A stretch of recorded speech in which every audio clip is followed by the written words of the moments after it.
Good evening. I'm Jacqueline Lawrence. I'm an equity strategist, poet, and co-host and producer on CHUO's 89.1 FM's Saturday morning program, Black on Black. I'm honored to be your moderator for this important webinar on the rights of seniors. This is Mama Watelli's second webinar in the Strong Women, Strong Men series, The Journey to Independence, supported by the Canadian Women's Foundation through the Government of Canada's COVID funding programs. Before we begin, a few housekeeping items. During the course of the conversation, you will only be able to see and hear the speakers. Participants' cameras and mics will be disabled. The chat box, however, is available for everyone to interact, make inquiries, and comments. We also ask that if you do have questions for the panelists, please type them in the Q&A box. For those who would like to stay anonymous, you can send a private message to the panelist only and/or rename your profile during the event. I now invite Talicia Singh McKay, Communication Coordinator, Research Assistant of Mama Watelli, to ground us in the land acknowledgement. We gather this afternoon on the traditional, unceded territory of the Algonquin and Anishinaabe nations. We acknowledge that they lived here before us and keep living here now. Reconnaître le terrain sur lequel nous vivons est une invitation pour nous à reconnaître l'histoire de la Terre, des gens et de la connectivité, pour donner un sens à ces connexions. By learning where we live, we honor the cultures and practices of the people of this land and continue to be aware of and participate in the healing process of colonization and intergenerational trauma. As a woman born in this country to immigrant parents, my family and I are guests. Je vous appelle à reconnaître que vous êtes également des invités et des gardiens aussi. As an organization that advocates for the support of Black women and families who experience personal loss, all forms of intimate and gender violence and harassment through a historically patriarchal and racist system, we recognize the mirrored hardships faced by Indigenous people. Nous reconnaissons comme des personnes de couleur également opprimées que les ancêtres des peuples autochtones ont été dépossédés, se sont fait arracher leurs enfants et leur culture a été dépouillée. Que les esprits de votre peuple apportent la force d'avancer tout au long du chemin vers l'émancipation. May the spirits of your people bring forth the strength to move forward through the journey to emancipation. As we celebrate the UN Decade for people of African descent, let us remember our ancestors, those who were enslaved, the mothers and their children who were raped and continued to be sold into slavery. May their spirits give us strength to uplift our voices as we continue their journey to freedom and equity. Alors que nous célébrons la décennie des Nations Unies pour les personnes d'ascendance africaine, souvenons-nous de nos ancêtres, de ceux qui ont été réduits en esclavage, des mères et de leurs enfants qui ont été violés et ont continué d'être vendus comme esclaves. Puis, leur esprit nous donnait la force d'élever nos voix alors que nous poursuivons leur chemin vers la liberté et l'équité. Thank you. Je vous remercie. It is now my pleasure to introduce our panelists for this evening's conversation. Joanne Robinson is an active member of many organizations. She's always looking for ways to work collaboratively with partners across the National Capital Region to enhance community programs. Joanne is also the president of Flow Seniors Health and Care Programs Network Incorporated, which is dedicated to promoting the independence and well-being of older adults. They provide critical information as well as various programs and services.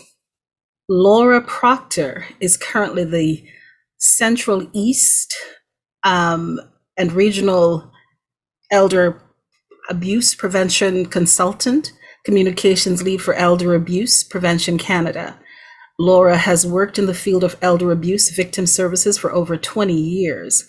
In her current position, she provides frontline training and public education, collaborates with local, provincial, and national stakeholders to enhance the response to elder abuse. Laura consults with seniors, families, and agencies on complex elder abuse cases.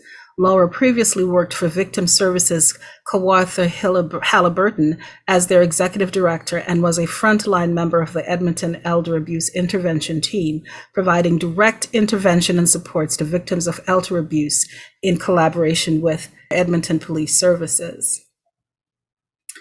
Mr. Mikey Wisdom is joining us, also aka known as Mr. Michael Assivero, sorry Michael, was born and raised in Toronto, Canada, to Trinidadian parents. He started his journey as a DJ at the age of 13.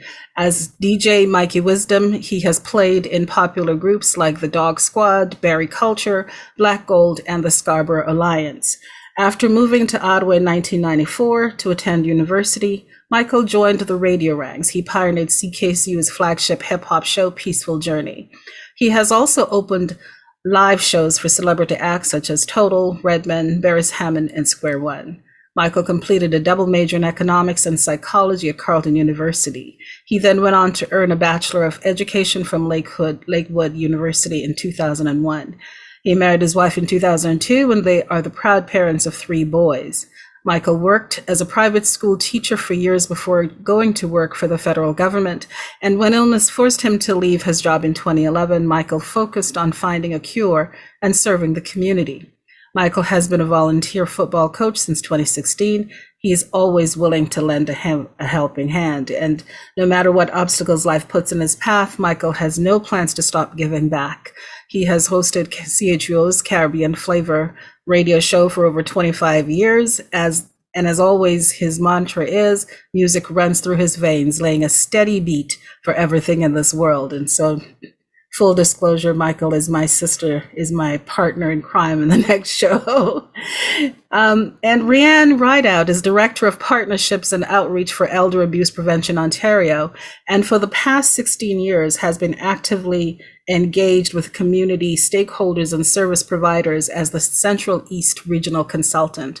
The scope of her work in building collaborative partnerships locally and nationally provides a forum to apply more than 23 years of experience working in the field of elder abuse. Forging effective and sustainable partnerships is key to the success of IAPO's mandate to implement the Ontario strategy to combat elder abuse. Raeann directly directs her training skills to presenting to frontline service providers, delivering public education for older adults, and bringing community organizations together to build capacity for response and interventions where older adults are at risk or experiencing abuse. For more than 8 years, she served as co-chair of the Canadian Network for the Prevention of Elder Abuse and as director of its board. So good to have all of you join us this evening. I think we've got the right persons for this conversation this evening. I want to begin by just laying some context for us because, like many areas in society, COVID has brought to light many systemic and structural inequities, including ageism. And for example, many people were surprised to hear the experiences of seniors living in long-term care facilities and the impact of COVID, both in terms of lack of design and implementation of services and programs, resulting in significant number of deaths. Many people may also not be aware that the 1962 Ontario Human Rights Code prohibits age discrimination in areas such as employment, housing, accommodation, goods, services, and facilities. As well, in 1991, the United Nations Principles for Older Persons were adopted, and governments were encouraged to incorporate the 18 principles into their national programs whenever possible, which fell under the following 5 categories: the right to independence, the right to participation in society, the right to care, the right to self-fulfillment, and the right to dignity. I want to begin this evening's conversation by bringing in Joanne, Raeann, and Laura to just tell us about your organization's role in seniors' rights, more specifically as it relates to COVID and as it relates to some of the patterns that you're seeing emerging more fully now. We have to change the way in which we do our business this year in dealing with COVID for the past 2 years. Normally, we are a support for the senior in what they can get from the community in times of need. The past 2 years, what we've been doing is advocating for those seniors who have no one that can come and visit them because of restrictions. Also, seniors that are very isolated in their homes, seniors that are too afraid to go out to get their groceries. And what we've been doing is we've been lucky enough to get a few grants from Red Cross and City of Ottawa. We've been doing meal deliveries, grocery deliveries, visits. We now do ongoing telephone calls. We have a calling team that are calling the various seniors, because I think one of the problems with the whole COVID and senior thing is that a lot of people used to see some of these same seniors out and figure, oh, they're okay. I don't need to call. I don't need to check on. Well, it's not just this isolated senior that needs help. It's all of us. Even not being a senior, people still need that personal connection. So what we've been doing is making sure we have that personal connection. We tell everyone, if you know a senior that's in need and you cannot get there, give us a call. We will find someone to go and visit, even if you're standing outside and speaking to them from the door, delivering groceries, delivering programs. We try to help connect the seniors to the various exercise programs, information sessions, and so forth that's going on in the community. And for those seniors that don't have a laptop or computer, what have you, we look for ways in which to get them those equipments. We were lucky enough that we were able to secure some iPads that we delivered to seniors.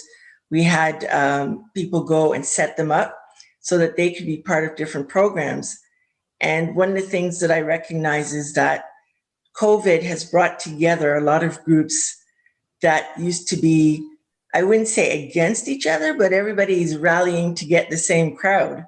Now everybody's rallying to work together to ensure that the same crowd is having something that they can do during the day, not feeling isolated and feeling important. And a part of that also brings in seniors actually being a part of that process. So when you talk about ageism and, you say to someone, oh, don't worry about it, don't worry about it. Well, a lot of seniors are just senior in age, and age is just a number. They want to still be out there. They still want to be helping. And that's what we have now is we have a volunteer database. And when we need some help, we can call these people and say, would you like to help do something? And the answer is always yes. Oh, that's so great, Joanne, because you've just touched on two of the critical rights around access and participation. Yes. Raeann and Laura, can you add to that in terms of what's been showing up in your organization as well, please? So I'll just more give the work that we've been doing on a provincial level, and maybe Laura can talk about what's happening in terms of what's the work that we've been doing regionally. So I appreciate everything you've been saying around ageism and the change that we have seen in regards to the issues around seniors since COVID happened. For our work that we do in Elder Abuse Prevention Ontario, we know that these issues existed pre-COVID, but escalated significantly when COVID happened because the isolation that Joanne just talked about, that people were not able to get out because of the other restrictions, but people weren't able to get out before, but this just escalated that. And if you're an older person living in an abusive situation, it made it even much more complicated and difficult to access services and help, because maybe they didn't have technology as Joanne has offered or has available for individuals, or a telephone or a neighbor that might be able to support that person. So we did see an increase of cases coming forward, and Laura can maybe allude to the cases that she gets because she does the consultations for our organization. So we did see the evidence of ageism significantly, and the ways that we've had to alter the work that we did. Usually we go out pre-COVID was to do a lot of training to frontline agencies, but also to seniors, going into communities and speaking with them to provide education and empowerment around, here's the services, here's what you can do if you suspect it yourself that might be happening, or your neighbor, here's how we can engage. So we made a significant shift, and fairly quickly, and I think quite successfully this past year, where we had to shift to webinar-based learning. And again, for agencies, that wasn't such such a significant shift because people had access to technology. But we worked with community organizations that were able to connect seniors in their apartment buildings or senior centers who were able to have access or get funding for technology to get seniors connected in the community, to provide the education around seniors' rights, for one, what they had the right to entitlements for, or how to get connected, and even just that social engagement, just to talk to a friend. Sometimes they may not know the person that are on webinars and having discussions, but at least that connection happened to decrease that isolation. So over the last year, we did, I think, over 35 webinars, just in terms of training and education outreach. And I think one of the issues that you talked about, Jacqueline, was around, even with long-term care, and the advocacy work that we did over the past year increased, I think more so, because we wanted to ensure that the rights for seniors were portrayed, because we saw some of the issues happening around ageism and discrimination, within long-term care and in community. So we did seminars on human rights of older adults, not only within Ontario, but across Canada and globally, about what we need to advance those rights. So I think that was really important. And then working with partners across, not only with Ontario, but across boundaries within the States, as well as across Canada, to promote the work that we're doing. So I'm sure we'll get into more detail, and I'll just ask Laura, maybe just talk about work that you've been doing with maybe the senior centers without walls and et cetera. Yeah, absolutely. Thank you, Raeann. And, Jacqueline, I think you hit the nail on the head when you're talking about ageism. I am a strong believer that in order to combat the issues and the complexities around elder abuse, that we need to really start with ageism. And the fact that, it's a social norm within the North American context, unfortunately, most accepted form of prejudice nowadays.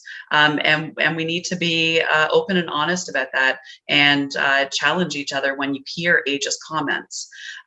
Just to give everyone a context of the calls that we've been receiving during the pandemic.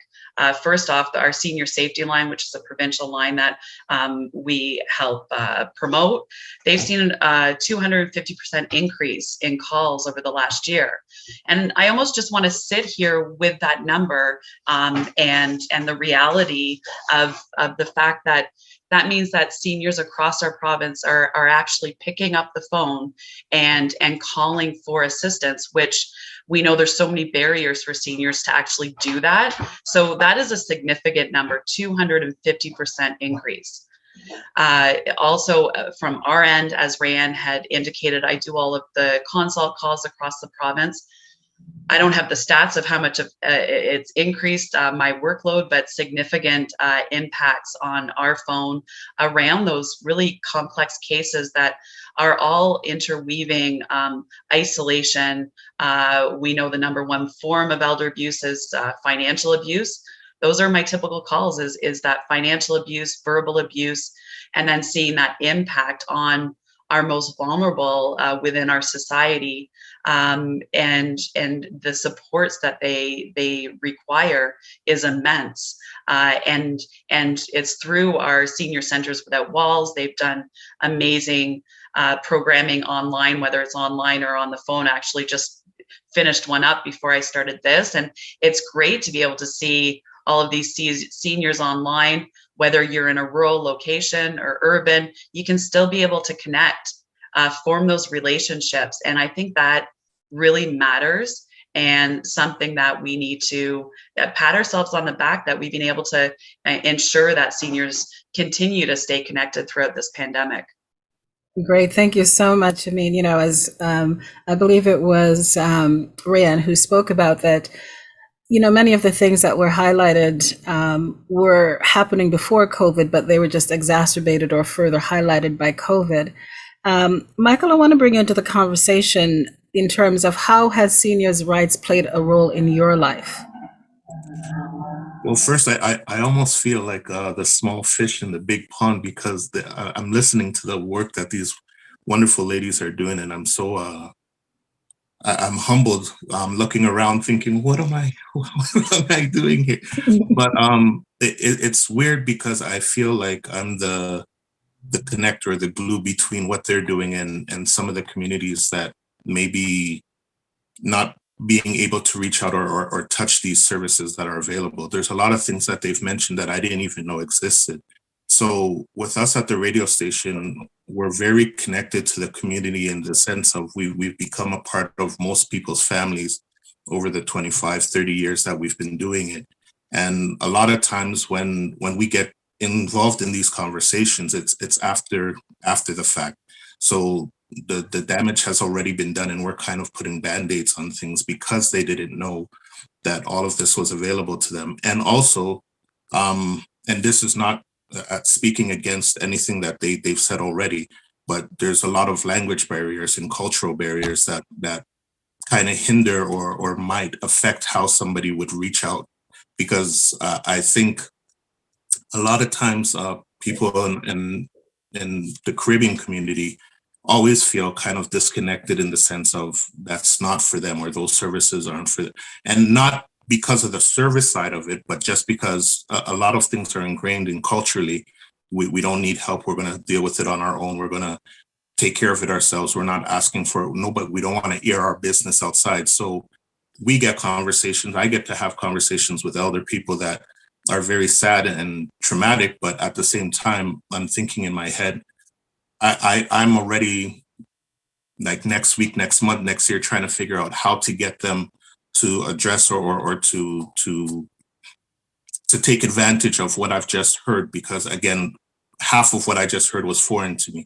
So half of me is smiling and the other half is sad because I didn't know it even existed.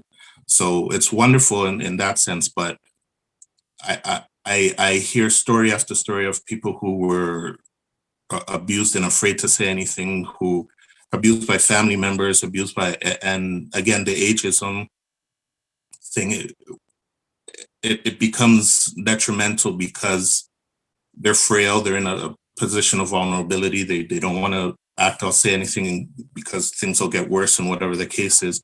So it becomes almost like a sounding block to say it happened, but don't say anything. Like, please don't say anything because I don't want to make it worse. So I'm frustrated in the sense of I don't know what to do sometimes outside of listening and doing the small things that we can, but it's difficult to have those conversations with the elders in our community because I'm at a loss for what to do or how to help them. Well, Michael, I'm so glad that you're voicing that, because I think it's not only community connections or community persons, but also family members who may not know these amazing resources that are available to them.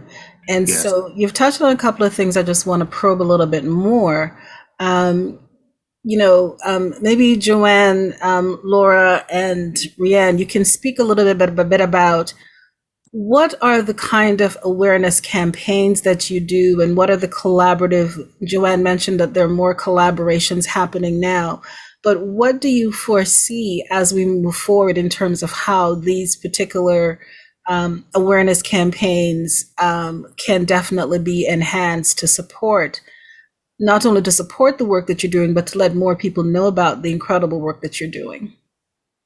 For myself, a couple of years ago, well, more than a couple of years ago, we had a grant for elder abuse and awareness. And it was such an eye-opening thing, because as we went around and we were trying to do information sessions, trying to talk about elder abuse and awareness, we got responses like, "What, are you crazy? Caribbean people don't do that."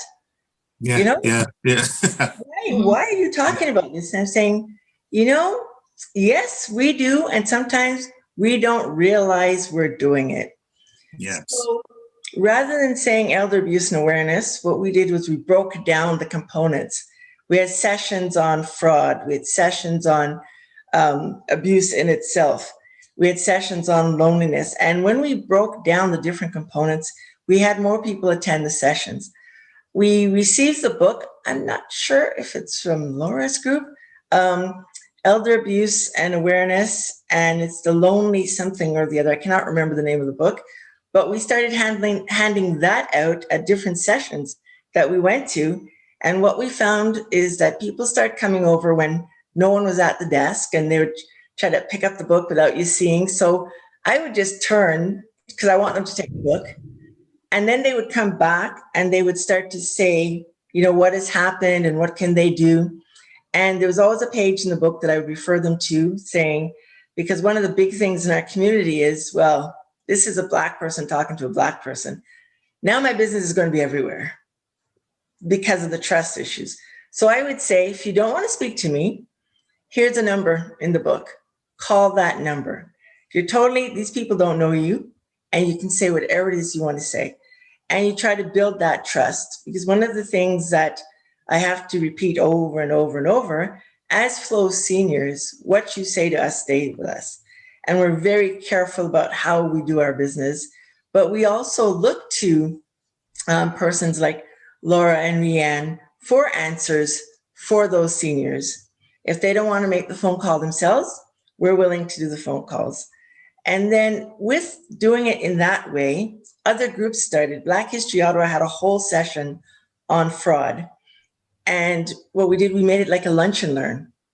So people were interested in coming and talking. And, you get a lot of people talk about, well, I have a friend or this or that. It doesn't matter as long as they get their story out and we can help.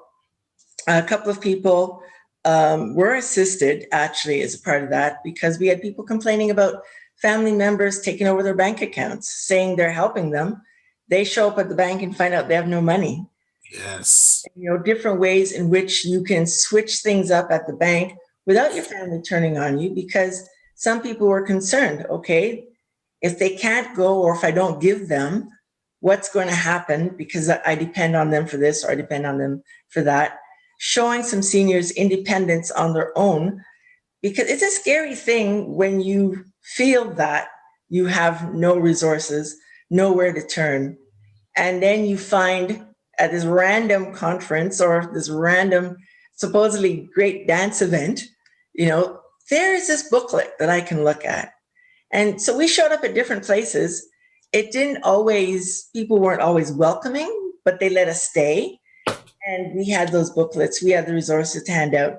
And even now, the different programs that are going on, different community organizations have programs, like Flows has programs. Bronson Center, it's called Bronson Safe Open. We tag team with them for programs. Jaku Combat has programs. The Jamaican Association has programs. The Afro-Caribbean Coalition, I'm probably getting that wrong, ACAO, they have programs and outreach. And if you cannot access a lot of the stuff by Zoom, what we're starting to do is we're finding out the seniors that need the assistance, and we're mailing out stuff, because not everybody wants to be on Zoom all the time, and not everybody has someone that can help them along. A prime example would be this evening. For myself, I'm a government worker. Something goes wrong with your computer, you pick up the phone. Somebody's coming to fix it. Being at home during COVID, thankfully my son's here and he helped me out. But I've learned so much. But what about that person that's too afraid to try to learn? There's also Connected Canadians that we found out, free of charge, they will help seniors with their computer issues. So I tried it out myself. It was fantastic. Learned a lot of stuff. The person was very patient and helped me along. I think the biggest thing for me right now is combating that loneliness, and also the fear that if you speak up, your family member is not going to keep coming. I think those are the two biggest things for us right now, what Flow Seniors is doing. We do the groceries, but it's not just about food, it's not just about exercise. It's about the knowledge of where you can find the resources you need to help yourself along. Great, thank you for that, Joanne. And Laura and Raeann, what are some of the things that you're hearing in terms of building awareness campaigns moving forward? So that you may be doing now, and others that you may want to do moving forward.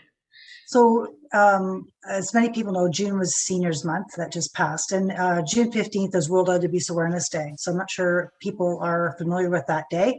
It's been recognized for, I think we're in our 16th year now, and was actually founded by Dr. Elizabeth Podnick, who is a Canadian and lives in Toronto, and is recognized across the world. So that is now recognized by the UN. So that is a huge campaign that we use as a mechanism to get the the word out. Now, even though it's one day, our motto is, elder abuse doesn't stop in one day and prevention doesn't stop in one day. We need to continue to carry that message. And building on just this past year around the rights of seniors, knowing what everything that's happened around ageism, our focus in our campaign this year was on rights don't get old. Because people don't recognize it. First of all, sometimes people or even older adults themselves don't recognize that they even have rights. So, and that just because you turn a certain age means, you still have rights. So we were trying to promote that. And so we did a national webinar for World Elder Abuse Awareness Day and had over 780 people participate, nearly 1,000 people participate, and that was national. So that's one campaign. I think in terms of outreach and education, the education prevention has to continue on a regular basis. It's just the similar work that Joanne is doing, like going out into our senior centers. We're going to senior apartment buildings through using their webinars. We'll go any place that we can to reach out to seniors, whether it's a small group of 10 seniors or 100. As long as you can reach out to somebody, it could make a huge difference. It may be the first time someone's ever heard about it, and as Joanne said, we'll often do presentations and someone will come up after and say, oh my gosh, I did not realize that I am in an abusive situation. I've had that happen to me on several occasions. And people are, they know someone who's moved in. That scenario we see very, very frequently. And with COVID, Laura can probably attest to this, that in terms of with, lack of economic stability, with jobs being cut or laid off with COVID, they're moved back in with their grandparent or parent that's an aged relative, and they have no funds. So, at first it might seem like, an arrangement that's agreed upon, but then the person may start to take advantage of that where it wasn't agreed upon, where now you're paying gas and their insurance escalated, and now it's time to sort of move on, and a person now, won't move out. We've seen this pre-COVID where the move into the, we sometimes say, the person, the son who's or daughter, whatever, who's moved into the basement now won't leave. And it's very difficult because, as Michael indicated, it's family ties, right? And it's family relationships. And those are very difficult to tell someone that you're in an unsafe situation or someone's taking advantage of you financially, because of, there's that shame or the family pride that nobody wants to think that their family is going through this kind of these issues, because it's they feel that they've done something wrong, or they feel stupid that how could I have let this happen. So I think having these conversations is so important. So I'm writing down thinking, Michael, we got to talk to you about how we get on your radio station to get the information out to our community, because we have to look at campaigns all different ways, right? Technology, TV, print, radio, ads, whatever. The one very effective campaign that we've been doing across Canada is called the It's Not Right Neighbors, Friends and Families Initiative. And the slogan, getting back to what Michael had said, is he had indicated that if there's only one, I feel like I only do one small things I can do. Our motto is one small action can make a huge difference in someone's life. And I'm saying that honestly because you might be that first person, Michael, who's actually talked to you about that situation. So you saying, you know what, I know someone from Elder Abuse Ontario, or I know Joanne, or somebody that you can connect with, that could have changed their day. Asking someone how they're doing, how are you making out with so-and-so moving in? Those small actions can, it's amazing. And what we need to do is also engage our community. It's not just one person's responsibility in terms of education and awareness. It's everyone's responsibility, and we can all take small actions, and we can recognize it, see it, name it, check with the person, see what they want to do, and move on and help them. And that it's not difficult. We don't need to know all the answers. What we need to do is let people know that we're there to support them. And this happens to anyone, all cultures, all diversity, all community, all seniors. It doesn't, elder abuse doesn't, not happen anywhere. So we have to recognize that anyone can be affected by this. So, and I think those campaigns are really important to continue on. And as we, with World Elder Abuse Awareness Day, is that it's an all year thing. We can't just stop it. We continue to do that education outreach at all times and take advantage of any opportunities that we have to have conversations. We've done programs where it's community kitchens, sitting around, you're talking, let's bring in the topic. So we have to be creative, I think, in terms of how we reach the community. I don't know, Laura, do you want to add to that?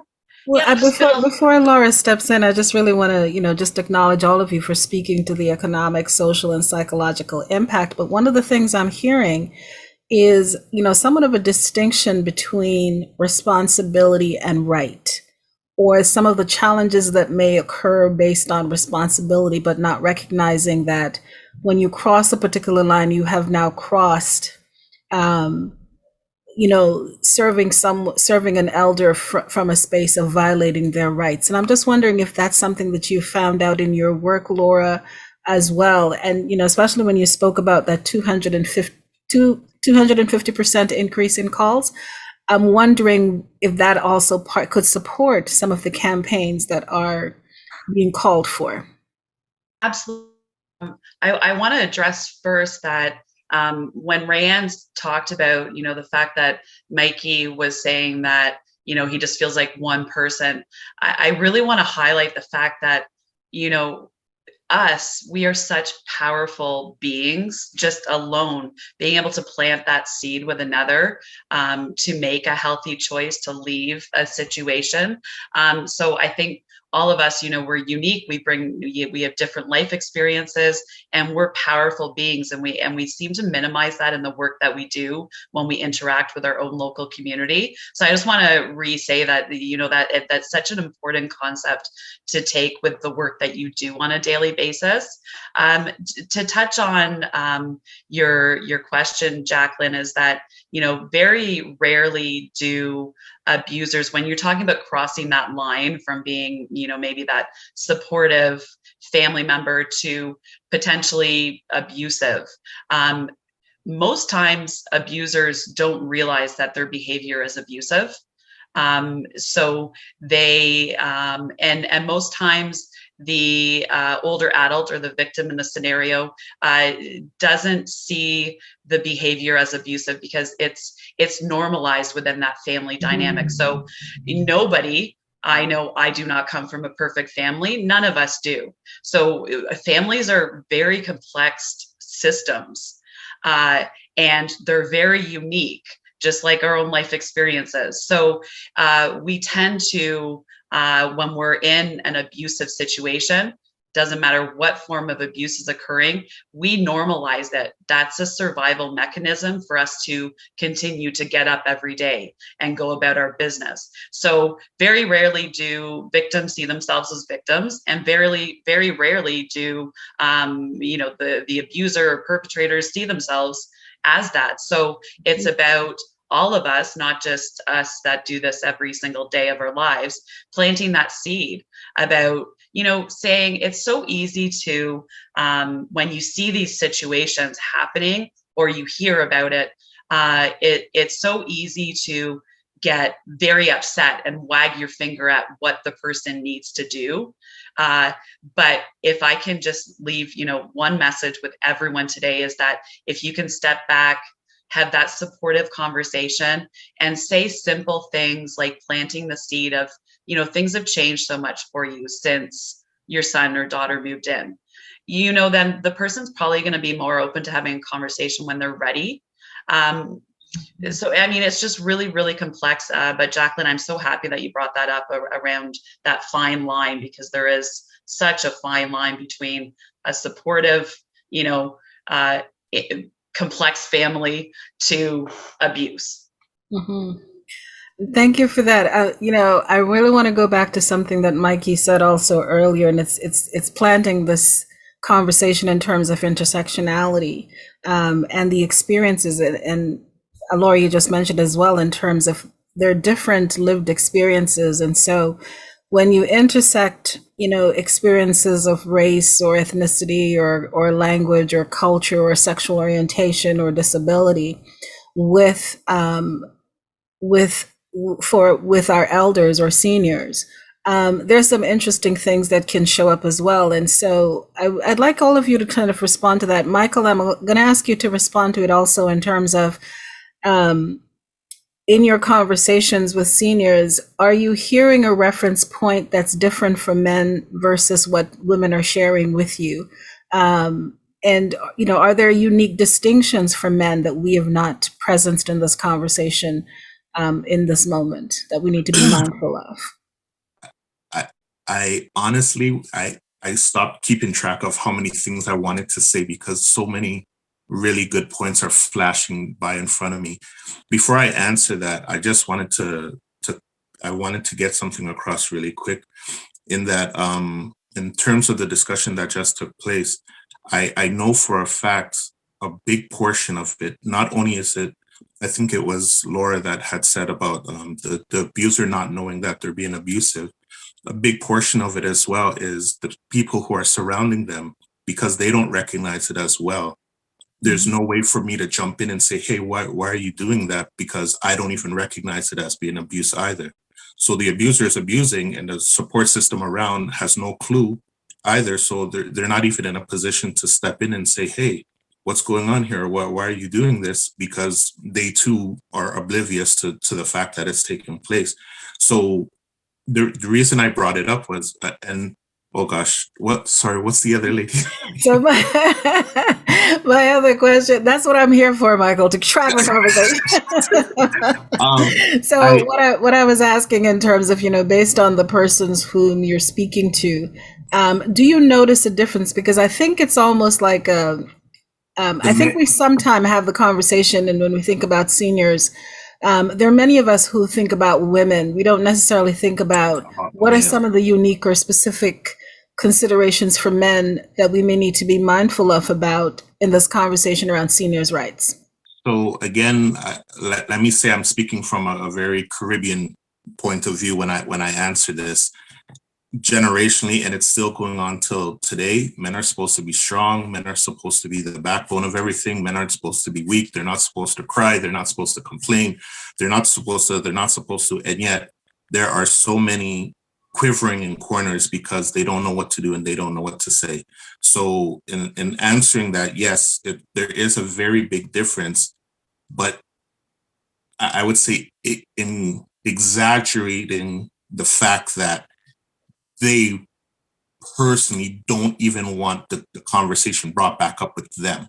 So they've brought it up, they've said their piece, and then it's kind of like, Mike, I don't even want to talk to you about it again. Just leave it alone.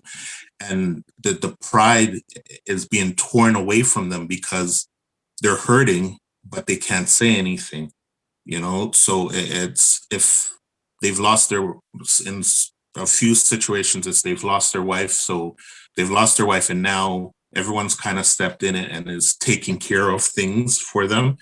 And they're in such a position that they want to scream, but they can't because they can't complain. They can, you know, it's a big, I'm the father and fathers don't complain.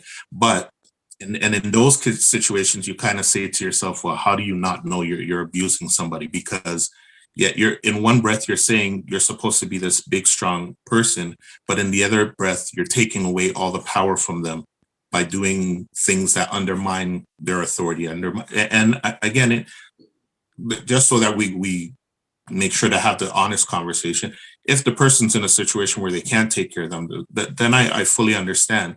And those conversations are special on their own. But in general, when you take away the person's power to write a check for themselves, their own bank account, when they go shopping, you're telling them what to buy and what to eat, and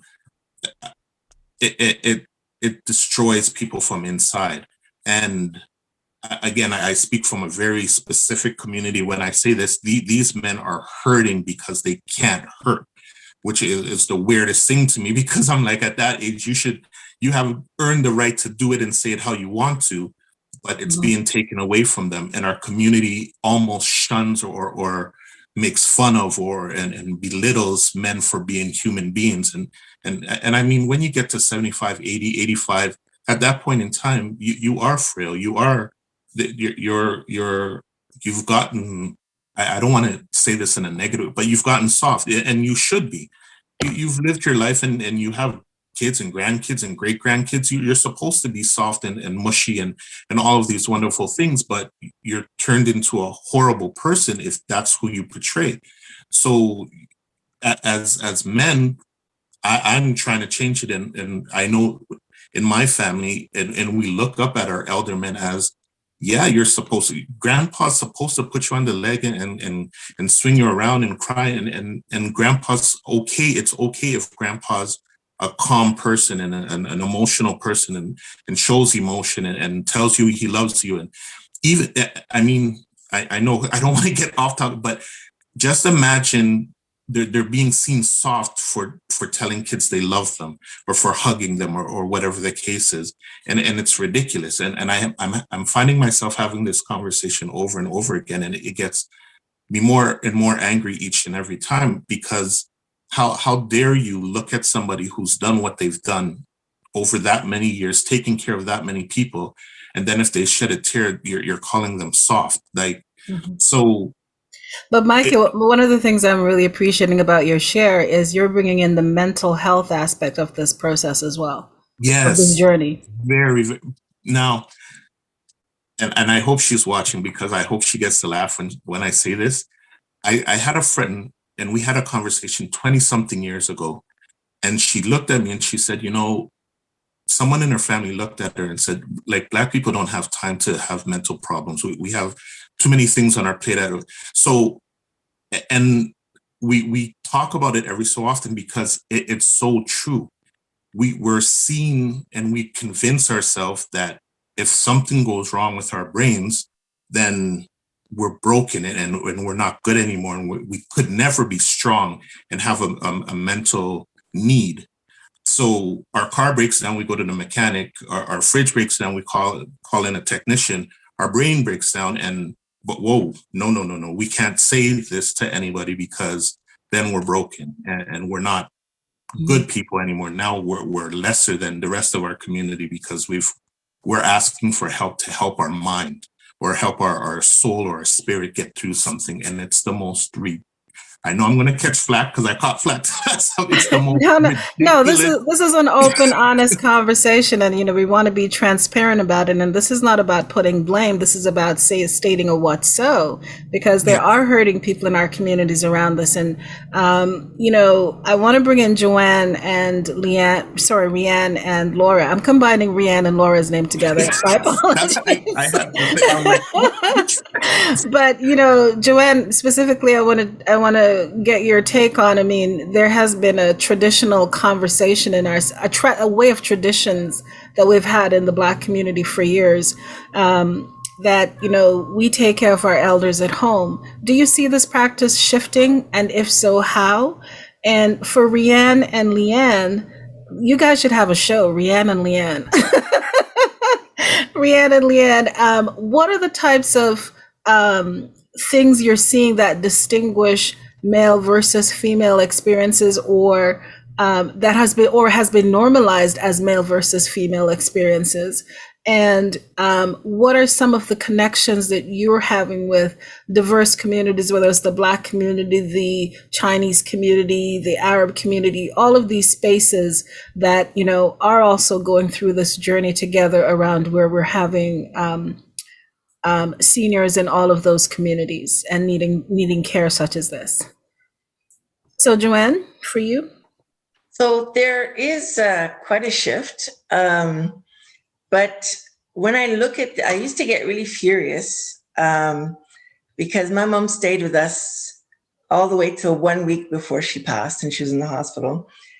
And people used to criticize and say, well, why are you doing this? Why are you doing that?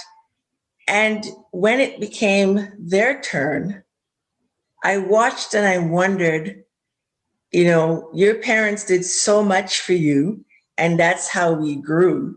We all stayed together.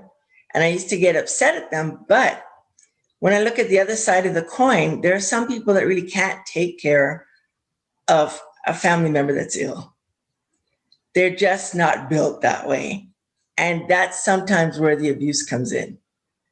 So I see quite a shift. I see a lot more I would say, Afro-Caribbean folks looking at, okay, where can I place my parent, as opposed to have my parent live with me. And I've learned now, I used to judge, now I don't, because it depends on the situation. Mm-hmm. It would be better for you to have your parent in a long-term care facility and you go visit, as opposed to that person being at home and you're treating them so badly because you feel they're disrupting your life or they're damaging your stuff, because it all depends on what it is, how your parent is aging. And you don't even have to be old to have issues like that. And in the way this society is right now, I find that the younger generation are busy with the work, and they're thinking, well, I don't have time for that at home. I don't have time to do this. I don't have time to do that. And I can't judge that either, because if they're not shown that way, how would they know that way? Mm-hmm. We were brought up that way, that we all stay together and your parents stay with you forever if it has to be that. I brought my sons up that way, so I hope when I'm really old, may I need them. But there are people that the way they live is that when you feel that this person should go to a nursing home or a long-term care facility, you pass them along that road. But sometimes it cannot be helped. But what I say to them, if you're going to put your person in one of those places, I hope you're there every day visiting. I hope you're bringing those meals that they're missing. Because some of the things that we found is that in the calls that we've been making, a couple of people are asking for a Jamaican meal.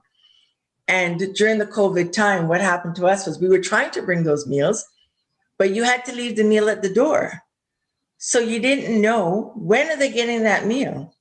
Now, if you drop off something like curry goat and rice and peas, that can't be sitting there without going in the fridge at some point in time and then heated and given to that person. So we had to stop doing that. And I think a lot of that affects a lot of people. In terms of men and women, I find a lot more men are coming forward saying they want to have those conversations about how they're feeling, how things have changed, how their lives has changed now that they've reached a certain age. We did one with Carlton with Warren Clark, and it was a very good session. Mikey was one of the panelists as well. And I think they could have gone on all night, but at some point you have to cut it off, and then you try to have another. But men are very reluctant to come forward in those conversations, especially if they know other people are listening. One-on-one, there is a lot of men, like Mikey was saying, that are out there that they've reached a certain age and they're wondering, what on earth has happened? I used to be the person that you look up to. Now you're treating me like a kid. Mm-hmm. And women, I wouldn't speak to the women component because it's always been that. Women reach a certain age and your children are taking care of you. And sometimes they treat their parent like they're a child, right? But more so, I find men are now coming forward and saying, well, how do I deal with this and how do I stand up for myself without being criticized? Because if you speak it, quite often you will have people on those discussions that will turn on you and say, what's wrong with you? Man up. Da, da, da, da. And it's not about that. It's about your mental health and well-being. Thank you so much for that, Joanne. And Raeann and Laura, I just want to go back to you, as I said earlier, in terms of what are some of the things that you're hearing from members of diverse communities, whether they're Black, Chinese, Arab, whatever, in terms of the kind of elder care when you're combining that intersectionality of seniors and other dimensions of diversity?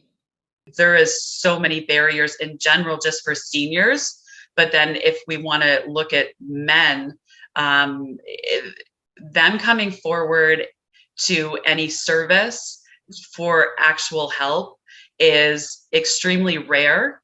And when they do come forward, it's very profound. They're at the point to really make changes within our new Canadian community. So I serve I have a very large region, so I serve from Scarborough right to Ottawa, north to Parry Sound, and there's a lot of wonderful initiatives happening within the GTA right now. As far as the new Canadian Centre, they're launching some really great programs in the fall for seniors and senior safety. So I'm actually going to be doing some specific safety planning sessions with the new Canadian Centre at a Scarborough and Toronto area. Toronto Library's been doing some really great programming as well. So it's and the great thing too is it's so much more accessible. You know, being online and everything. There's lots of great grants that groups are getting to do really specialized programs for Caribbean communities, the Mandarin community, you name it. And I think there's such importance because we find comfort with people with the same culture and background. So I think these programs are so key in alleviating those barriers for not only men saying, hey, this is what's happening in my life, but also women and knowing that the supports that they can get aren't just in French and English. I mean, that's pretty cool nowadays that you can call our senior safety line and it's available 200 languages. Blows my mind, but I'm proud that that's available for our senior population. So it eliminates that major barrier in actually getting service. Thank you so much for that. Raeann, I look forward to you to add to that conversation in a moment, but one of the things I do want to remind our participants, please, if you have any questions, please enter them in the Q&A section for our panelists, and then we'll be happy in the next few minutes to get to those questions that you may have. So Raeann, you wanted to contribute to this conversation as well, please. Go ahead. I was just going to say, so some of the work that we've done a lot of work with different cultural communities. We just recently did a webinar with South Asian communities. So similar to, what we just talked about around the barriers of coming forward and support systems. So I find so we've also worked with the Chinese at Care First in Toronto, like many communities, because we're across Ontario. So working with our Indigenous peoples as well. I know Laura's also done some training and education to do outreach and for their for elders as well as for the providers, agencies that serve them in their communities. One of the things I just wanted to sort of go back to was often for looking at the differences between men and women is that unfortunately, there's not as many services for just men specific as there is for women. And I find that that's a big a barrier, right? Because I know that some groups have expanded their mandates to include men within within servicing their supports, but a lot of times it's very women focused, because we know when you look at domestic abuse, particularly, we know the main victims are women. So the resources and financial supports are going to service that. So, we have women's shelters and we have counseling, et cetera, services. So we're pretty robust in that. But when you look at a man, for instance, and then an older man on top of that, trying to find a shelter, we don't have a shelter just for elder abuse. So you may have to go to a men's shelter. And sometimes we've heard from individuals that they may feel that that's not a safe place for them to go as an older adult, right? So there are innovative programs out there now where people will have connections with retirement homes for a short-term stay till the person can be safe. So I know that is available in the Ottawa region and other regions within Ontario. So that is an option, but it's sort of finding those connections to make that happen. So that is a barrier, because they may not feel safe or feel comfortable going to a service that they aren't available, depending on the jurisdiction or area that you're in within Ontario, that those services are available for men only, to feel more safe, and also that the person is educated also on the background, I think, in terms of culture, knowing the cultural context the person's coming from, it really makes a difference in how you approach that, right? So I think around abuse issues. So I think we have to think, and Laura's very well versed in the trauma-informed approaches, that we think how we're responding to some of these situations. I just want to just bring one thing back just to what Mikey had talked about in terms of families trying or taking over the decision making. And there's that real fine balance that we find that sometimes families, they're in this, they don't know they're being abusive, but I find that there's sometimes, and it's also maybe related to ageism, because sometimes people feel like, well, now you're 80, you can't do stuff by yourself. So I'm going to help you. I'm going to go take you grocery shopping. I'm going to tell you what you need to buy. I'm going to tell you what you need to eat, because this is what you should be doing, right? But it could be coming from a well-intended focus because they want the best for that person, saying this is what you're going to do. And we all kind of fall into that because we think we know what's best for somebody.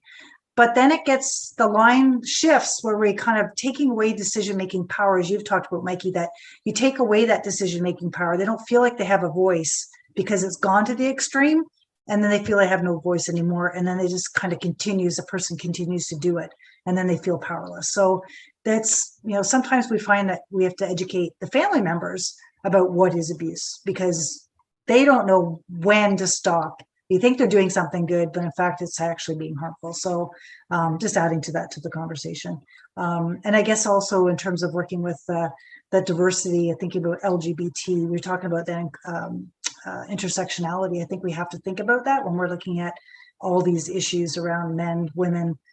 It's all interconnected, and it's even makes more barriers in terms of accessing services that might be available, or someone feeling comfortable for them to reach out for services. And I think we're getting better. I think we're getting a lot better in trying to get more informed, but also expanding and looking for ways that we can connect in partnerships, because we can't do this alone.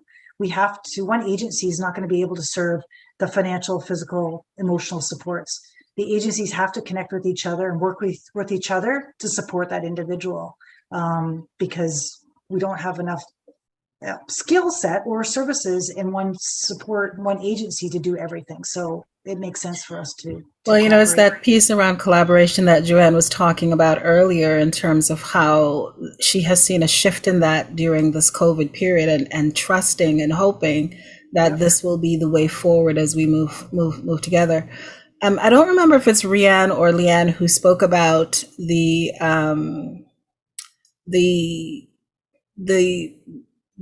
commemorative day in June around elder abuse, but during this year's event on June 15th, the minister responsible for seniors, the Honorable Deb Schuld, announced a national consultation on seniors abuse to help support the creation of a federal policy definition of senior abuse. I'm wondering if either of you can just speak to that a little bit in terms of when that consultation is going to be happening, how communities can become involved in that, community organizations such as Flow Seniors, or someone like Mikey, who is very engaged in the community and supporting, how they can become involved in this conversation around helping to shape this national conversation around seniors abuse. Yeah, I'm glad you brought that up. I think it's important for everyone to have their say. So there's two forms, I think, of consultations that are ways that they're seeking feedback. They're doing some small group consultations by Zoom with stakeholders. We actually are participating in one next week. So they are holding several of those, but the way that they're accessing feedback from the province-wide is through a survey that's online, and I believe it's I can look up the website and put it in the chat box. So if you look under the Minister of Seniors, there's an online survey. They're asking for people to provide their input on what they see as important factors to include in a definition of elder abuse. So that definition will then help them develop more policies in response. And also expand how we can collect data. That's one of the challenges that we have, is that because everyone kind of mostly individuals use the World Health Organization definition of elder abuse. So we may continue to use that, but they want to have some consistency so we can have some data collection across Canada. I'm not sure how that will roll out, but this is the first step in terms of getting to that stage. Great, thank you so much. Laura, anything to add to that, Joanne or Mikey, in terms of any specific questions or that you may have about the consultation itself? I find that everybody's saying they're doing something when they're naturally doing nothing. So I just hate to say that, but sometimes that's how it seems out there. But one thing I wanted to say, anytime that I've done stuff and I've wanted to promote elder abuse awareness or stuff for elders, Mikey has always been there. You call Mikey up and you say, I need to come on your show. It's always a yes. So you're doing a whole lot more than you think, Mikey. There you go, Mr. Mikey. Mikey, did you have anything to add in terms of the consultation itself, or I'll just leave it up for folks right now? Is there anything else you want to add that you want our participants or listeners to know about the rights of seniors, or specifically around elder abuse, that you think is something that would be really significant, important for them to just be mindful of, whether it's your services or the services of other community partners that you may know, or just something you want them to just raise that awareness around elder abuse and crossing that line between responsibility and rights? So for myself, I would say I was quite happy with Laura and Raeann and some of the information. I know I've been to your site, but I think that if we could even put that in the chat, if it's not there already, for people that don't necessarily want to speak to me or don't necessarily want to speak to Mikey, but would like to come to your group, I think that'd be fantastic. Wonderful. Just put it in the chat box. Thanks, Joanne. I like to keep things short and sweet. Raeann knows that about me. Is if I could leave everyone viewing this today, is that none of us are immune from being abused. It crosses all borders and all boundaries, and that it truly is everybody's responsibility to, number one, get educated on the topic, and number two, reach out. I like, the good old fashioned way of how we used to engage with our community is that you would check on your neighbor across the street. We have an elderly woman living on this street, and, you check in on her, you say hi, you care about those in your community, and I'll leave it at that. Great, thank you. Raeann or Mikey, anything do you want to add there? I was just going to say I'm going to for sure reach out to, Joanne, I speak to on a regular, but to Laura and Raeann, I'll make sure to reach out to them, because I'd love to have them on the show, because I'm sure that they've done their due diligence in getting the information out. But I think a big problem that I'm realizing for myself listening right now, which is the thing I want to leave with everybody, is don't wait until you're a senior to start thinking about and looking into this information. So my natural tendency sometimes is it says senior, and I'm like, I'm not a senior yet, so it kind of flybys, and I don't, I don't grab onto it. But thank goodness for people like Joanne, because Joanne does not let me sleep on these things, and she gets to me. And now I'm going to return the favor, and I'm going to start reaching out to make sure that, like I said, we start educating ourselves before we get to that process. So not only are we educated when we get there, but we're also educating ourselves for understanding what's happening around us right now. So in continuing what Raeann had said, it's making sure that we start to see the problem in ourselves and in other people around us before it turns into a serious problem. And maybe we can start adjusting that behavior before it turns into something really horrible and awful. You just brought up something, Mikey, that I just want to probe a little bit more, and that is, I wonder how many in your encounters with community folks, Joanne with Flow Seniors, Leanne and Raeann with your work with elder abuse prevention, how many seniors do have that power of attorney piece taken care of before something happens to them to, and how much of, or is that also, or can that also be a contributing factor as well to who is abused, or that doesn't matter whether you have a power of attorney or any of those things?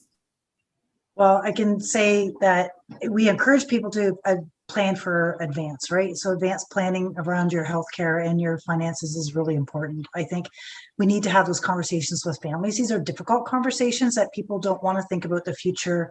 They don't want to think about what's going to happen to me if I become ill. We don't want to do that, but I think it's important so people know what your wishes and your values are. So if something does happen, they're in a position that they know that they're acting on your behalf. And I think that's the bottom line. And your power of attorney for personal care or your power of attorney for property is that they're acting in the best interest of their parent, of the older adult, whoever that they are in charge of. So we see it both ways, that abuse happens without one and abuse happens with one. Mhm. So more so the calls that we get is around abuse with the power of attorney, because the person has trusted that individual that they've designated or persons to manage their finances. As Mikey has said, that there's, someone's making them sign over a check. Well, if you've entrusted someone to do your banking because you don't want to you're not able to access the bank, you don't want to pay the bills anymore, you have difficulty and everything seems to be online or whatever, and then you go to the bank and you find out that you have zero money left, because that is the one thing that we have to stress to people, is that powers of attorney is a very powerful document that you are basically legally signing over your signature to somebody else to sign your name on your behalf. So they can do pretty much anything that you can do with your own money, right? And you can't put restrictions on that. So, but we do see a significant amount of abuse. Mostly the cases that we get, as Laura already alluded to, are financial abuse, and they deal with powers of attorney, because we have a generation now with the most wealth we've ever generation has had. It's often referred to as the crime of the 21st century, of financial abuse, because of people's think that everybody, grandparents or parents have all the money that they're going to leave to me anyway, so I might as well have it now. And we do hear some of those comments, right? So it's really unfortunate, but that's what we are hearing around the financial, the issues around powers of attorney. Wonderful. Thank you so much for that, because I think it kind of reinforces what you've been said throughout the conversation, which is about educating yourself about what elder abuse looks like. And so that whether you have the power of attorney or not, being able to recognize it as well. We have a question that I'd like to just share. How much do you think is learned behavior, adult children interacting with their parents as they experience their parent interacting with them when they were children? Or might it be a good service to help family caregivers to get awareness training when they become the caregiver? Laura? Yeah, I'm happy to talk about that. I think there's so many issues and it's so layered, but it's certainly a learned behavior. As I had touched on previously, there's no perfect family. So many of the times, especially in my past, when I've worked with victims of domestic violence who are seniors, husband passes away and now son's in the home. Well, the apple didn't fall far from the tree, and the son is now treating the mother just as the husband did before he died. So it's very much a learned behavior. I think it's important, and it's a topic that we do for our senior sessions out of our Tea and Talk toolkit, where we look at building those healthy relationships, especially with your adult children, because you can relearn behaviors that we've adopted as children. That's the great thing about human minds, is that they're elastic and we can learn new skills. It only takes 28 days to learn something new.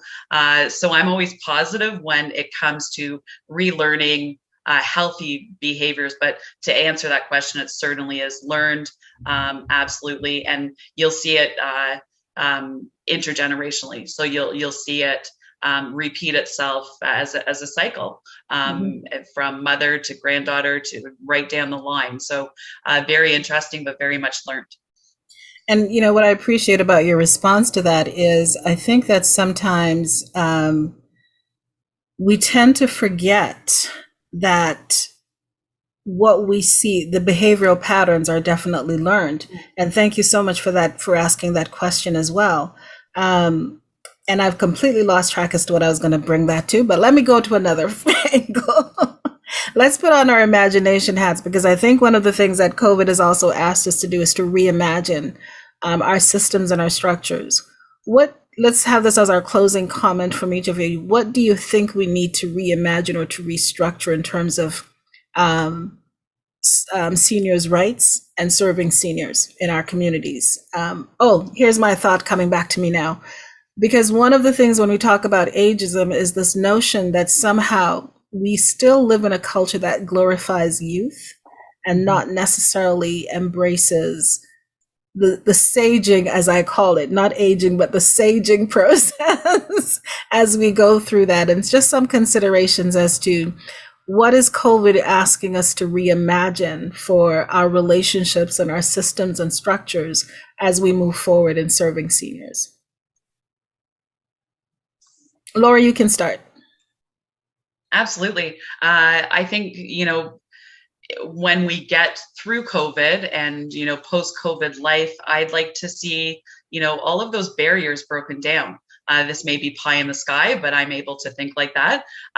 Is that things are truly accessible and that we break down, institutions, whether it's long-term care, retirement homes, that we make them much more home-like, as well as community supports, that we make them more welcoming and inclusive for truly everyone that needs those services. So where Raeann had touched on with, so many men not being able to access services, I think too, the issue in my background with victim services, we served a lot of men that just assumed we only served women.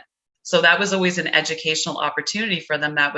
We were one of the only services that support both men and women, but people just assumed we only served women. So post-COVID, I really like to see all services truly accessible for anyone and everyone, and destigmatize the fact if you have experienced abuse, whether it's been in your childhood or throughout your lifespan, knowing that that you are your brain has been changed from that trauma, and that puts you at a higher risk. So breaking down all those barriers that and embarrassments that people typically feel.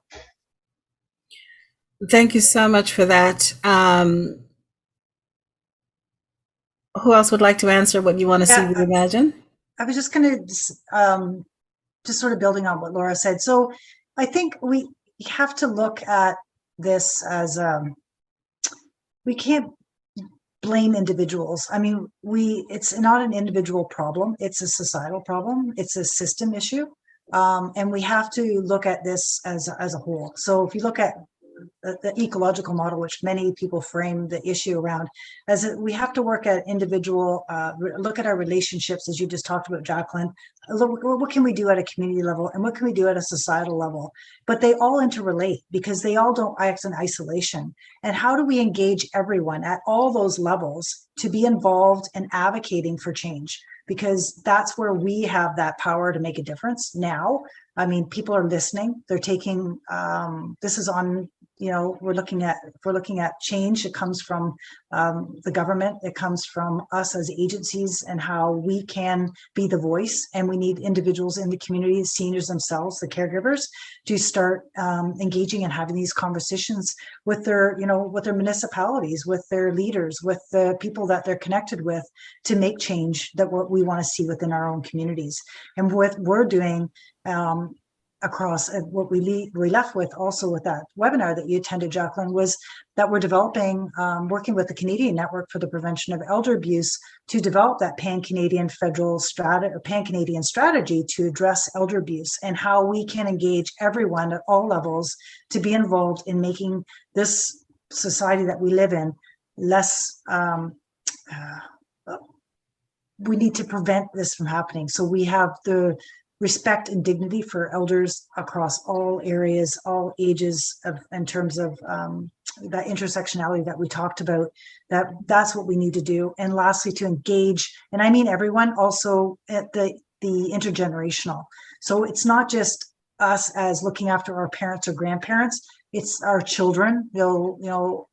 Looking at how can we engage them. They don't see themselves in the future. How do we change that? And how do we get them to see themselves as part of this process for change? Because that's where we want to tap into how we aren't going to get change for the future unless we engage that intergenerational.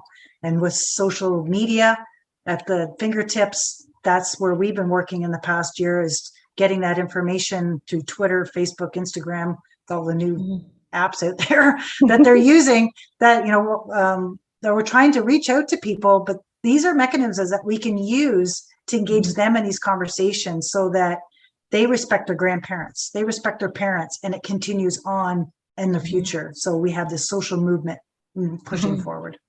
Great. I wonder, I can't remember, Raeann, if it's you or Leanne who spoke about Senior Center Without Walls programs. Was it you who spoke about that? Yeah. Laura, can I just go back to you a little bit in terms of, there's a question that came in, is are these programs in specific centers in the Ottawa region, or how do you access these programs? So they're across the province, and each town and municipality has decided to sign up for Senior Centers Without Walls. So you have Good Companions in Ottawa. I do a ton of presentations for them. They're an amazing resource. I can put their website in the chat box once I'm done talking. That would be great. And they're a wonderful resource. I just did one this afternoon that was more in the GTA here. But just simply, if you are online, look for Senior Centers Without Walls. Good Companions contact. They're great.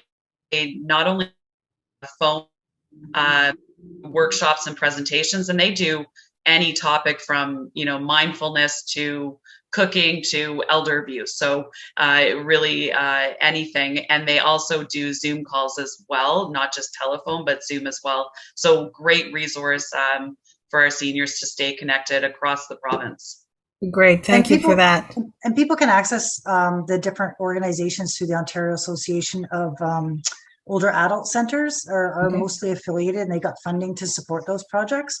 So you can even just connect by phone. You don't have to be on internet, I believe, as well. So it's you know, it's a good program to get connected, and also bilingual. So there are programs that are available in for francophones as well, for the Senior Centers Without Walls programs as well. Wonderful. Going to Michael and Joanne, putting your reimagination hat on, what do you want to see post-COVID, or that we're learning to reimagine in terms of how we serve seniors? Am I going? Okay, I guess I'll go first. What I would really like to see is, I would like to see the collaborations that have started continue. I'd like to see the family members that have come together and actually decided, well, this isn't so bad. We actually like each other, and we're doing different things together, and we're growing together, not just with our children, but with our seniors as well. I would like to see that continue. COVID pushed this to happen, and maybe there's a reason for everything, because for some people, it's a win-win situation for them. Not the fact that, you know, the COVID's the win-win, but the fact that because they had to be together and learn to do things together again, that they've rediscovered their families, rediscovered how interesting grandma or grandpa is, or even rediscovered how interesting their parents are or their children. And the different community organizations that have come together and are starting to do things together. This is something that has not happened. And I think it's a fantastic thing, and it should continue. And the African Canadian Association of Ottawa was a group I could not remember. They too are out there doing good things. Thanks for that, Joanne. Mr. Micah Wisdom, certainly last but not least, what are you reimagining in terms of how we serve seniors moving forward? I think everyone said most of everything that I was thinking. I just want to add, and also to take advantage of technology. COVID has kind of forced the hand of a lot of app developers and all these things to make our life very, very easy. So it's not to let go of this after, when things, I don't know if we'll go back to normal ever, but when things return to the normal that they will be, is to continue to take advantage. A lot of the problems I witness come from frustration in communication. So people don't get to see people as often as they want. They don't get to talk to them as often as I want. We've been given the gift of Zoom and FaceTime and all these things, and they've progressed to the point where you sometimes literally feel like you're in the same room as somebody else. So take advantage of and continue to take advantage of that, so that, like they were, somebody was saying earlier, is when kids get to talk to their grandparents and parents are involved with it, when everyone's talking, communicating, and sharing, and all of these things, I think a lot of some of the problems kind of disappear, because then no one's feeling isolated or lonely.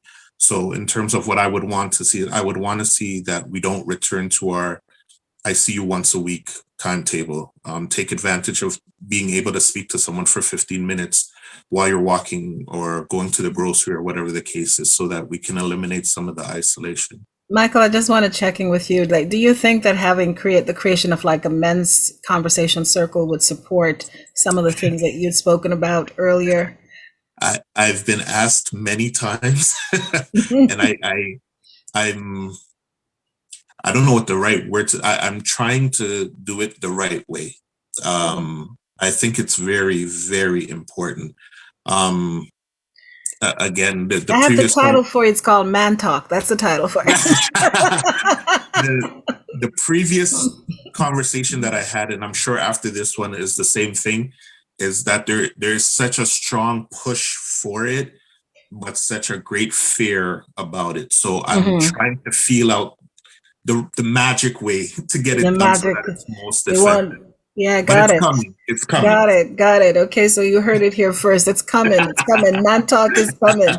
So Joanne Robinson, Renee Rideout, Michael, Mikey Wisdom, and Laura Proctor, thank you so much for being a part of this conversation. And, Mama Watali, once again, thank you for hosting this event and bringing forward conversations that we often do not get the opportunity to have together. And before we close out, I just want to invite you to the participants to, respond to any of the communication that Mama Watali will send out to you in terms of surveys, in terms of understanding what next steps can be taken. And once again, thank you so much for being with us, and do let your voices be heard in terms of what you learned from this conversation, what you would like to see next from this conversation, so that the Mama Watali group can continue to keep being of service to you. So once again, thank you to all our panelists, and thank you to our participants, and thank you to the Mama Watali group for organizing this, and have a great evening. Thank you.